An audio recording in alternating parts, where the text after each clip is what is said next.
nagpapasalamat, Panginoon, sa iyong kabutihan po sa aming mga buhay, O Lord.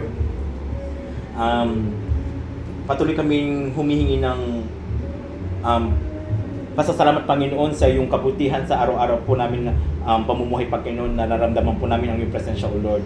Nilalapit po namin, Panginoon, aming kakainin po sa araw na ito, Panginoon. Linisin niyo po ito, Panginoon, po magbigay po sa amin ng kalakasan, Panginoon. Naniniwala at nananampalataya po kami sa iyong salita in Exodus chapter 23 verse 25. Kung kami po ay mananampalataya sa iyo, O Lord, ang aming kakainin at iinumin ay iyong pagpapalain at ilalayo kami sa lahat ng sakit, Panginoon. Kaya po, Panginoon, dinideclare po namin lahat po ng pagkain nito ay magbibigay po sa amin ng kalakasan, na magbibigay po sa amin ng panibagong pag-asa, Panginoon, sa aming mga buhay, O Lord.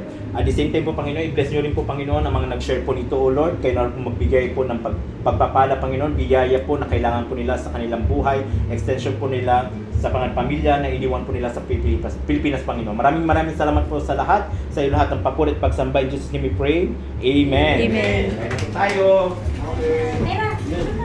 Wait lang, kain muna. Picture muna. Picture muna.